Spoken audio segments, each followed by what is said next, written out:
अस्सलाम वालेकुम, welcome back to my channel. क्या हाल है दोस्तों, कैसे हैं? उम्मीद है खैरियत से होंगे। आज की रेसिपी है चिकन कलेजी रेसिपी।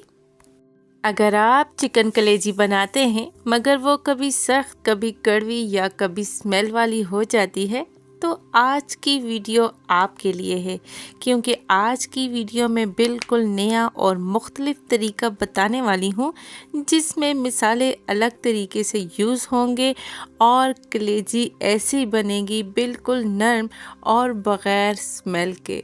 तो चलिए इस मज़ेदार सी रेसिपी को शुरू करते हैं अल्लाह का पाक नाम लेकर, जो निहायत मेहरबान रहम करने वाला है। तो यहाँ पे सबसे पहले मैंने एक कढ़ाई ले ली, उसमें मैं ऐड कर रही हूँ cooking oil. Dalda cooking oil है और ये थोड़ा सा मैंने इसमें चिप्स बनाए हुए थे, वही कुकिंग ऑयल मैंने इसमें यूज़ किया है। अभी इसमें मैं ऐड करूँगी 3 अदद बड़े साइज़ के प्याज जो मैंने मोटे मोटे कट कर लिए हैं। अभी लहसुन की गड्डी है एक पूरी, वो ऐड कर दी है। यहाँ पे 2 इंच के बराबर मेरे पास अदरक का टुकड़ा है जिसे मैंने 4 हिस्सों में कट कर लिया है। वो ऐड करके हमने इसे अच्छी तरह से ब्राउन कर लेना है।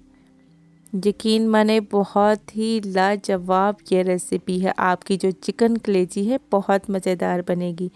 तो ये देखिए अभी अच्छी तरह से ये ब्राउन हो चुके हैं। इसमें मैं डालूँगी 3 अदद टमाटर और 3 ही अदद हरी मिर्चें। टमाटर को बस 2 हिस्सों में मैंने कट कर लिया है।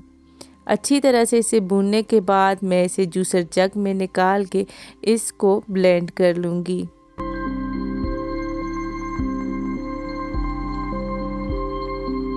तो अब यहाँ पे उसी ऑयल में डालना है करी पत्ता। करी पत्ते से इसका टेस्ट बहुत ही अच्छा आता है। इसमें 1 चम्मच भर के नमक का डाला है, टीस्पून है। 1 टेबलस्पून लाल मिर्च है, टीस्पून है मेरे पास हाफ़ टीस्पून हल्दी, 1 टीस्पून है मेरे पास सफ़ेद ज़ीरा, 1 टीस्पून है मेरे पास सूखा धनिया, 1 टीस्पून है मिक्स मसाला और यहाँ पे 1 टेबलस्पून है मेरे पास तिक्का मसाला। ये सारी चीज़ें ऐड करिएगा, इससे कलेजी बहुत ज़्यादा टेस्टी बनती है। अभी ये डालने के बाद अच्छी तरह से मैंने सारे मसाले को भून लेना है। क्या आपने पहले इस तरीके से कलेजी बनाई है? अगर बनाई है तो मुझे कमेंट्स में बताइएगा कि जी बिल्कुल आप इसी तरह कलेजी बनाती हैं। अगर नहीं बनाई तो ज़रूर ट्राई करिएगा, बहुत ही ज़बरदस्त बनती है। अभी यहाँ पे मैंने कलेजी ऐड कर दी है और अच्छी तरह से इसे भून लेना है। यहाँ पे आपने ये स्टेप बिल्कुल अच्छी तरह से फॉलो करना है। इतना ज़्यादा भूनना है कि इसकी स्मेल ना रहे और इसका कलर भी चेंज हो जाए। यहाँ पे आप देखिएगा जब इसको अच्छी तरह से मैं भून लूँगी तो इसका कलर बिल्कुल चेंज हो जाएगा और ये एक दूसरे से चिपकेंगी नहीं, बिल्कुल निखर जाएंगी। तो यहाँ पे आप सबसे गुजारिश है, अगर मेरे चैनल पे नए हैं तो मेरे चैनल को सब्सक्राइब ज़रूर करिएगा ताकि मज़ेदार सी रेसिपी आप तक पहले पहुँच सके और मज़ेदार सी रेसिपी आप ट्राई कर सकें। तो ये देखिए माशाल्लाह अच्छी तरह से कलेजी भुन चुकी है। अभी इसमें मैं डालूँगी जो कि मैंने मसाला पहले ग्राइंड किया था, प्याज, टमाटर, लहसुन, अदरक और सब्ज़ मिर्ची, वो ऐड करके अच्छी तरह से मज़ीद भूनना है।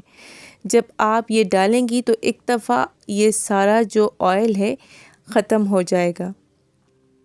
आपने मज़ीद इसे भूनना है। तकरीबन यहाँ पे आपके 5 मिनट लगेंगे भूनने पे, लेकिन यहाँ पे आपने इसको धीमी आंच पे ढक देना है, भूनना नहीं है, ताकि कलेजी अच्छी तरह से गल जाए और ऑयल भी सेपरेट हो जाए।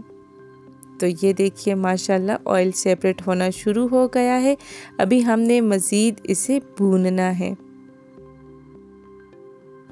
तो यहाँ पे आप जितना अच्छी तरह से इसे भूनेंगी दोबारा तो इसकी बिल्कुल भी स्मेल नहीं रहेगी, बहुत ही परफेक्ट बनेगी ये कलेजी। तो ये देखिए माशाल्लाह अल्हम्दुलिल्लाह बहुत ज़बरदस्त ये भुन गई है। अब यहाँ पे थोड़ी देर के लिए मैं इसे ढक के रख दूँगी, तकरीबन 5 मिनट तक, तो ये देखिए माशाल्लाह 5 मिनट हो चुके हैं और मज़ेदार सी ये कलेजी तैयार है। चिकन कलेजी एकदम से गल जाती है, बहुत ज़्यादा टाइम नहीं लेती। तो ये देखिए इस पे मैंने हरा धनिया डाला, अभी इसमें थोड़े से पीस मैं अदरक के डालूँगी और ये मज़ेदार सी कलेजी हो गई है रेडी। अगर आपको मेरी रेसिपी पसंद आए तो लाइक करना ना भूलिएगा, मेरे चैनल को सब्सक्राइब शेयर भी करिएगा। तो मिलूँगी एक नई रेसिपी के साथ। अल्लाह पाक आपको खुश रखे, अपने हिफ्ज़ व अमान में रखे, ढेरों खुशियाँ अता करे, रिज़्क़ हलाल अता करे, रिज़्क़ रवानगी हो, कोई भी गम आपके करीब से भी ना गुज़रे। मुझे भी दुआओं में याद रखा करें। मिलेंगे एक नई रेसिपी के साथ, तब तक के लिए अल्लाह हाफ़िज़, फ़ी अमानिल्लाह।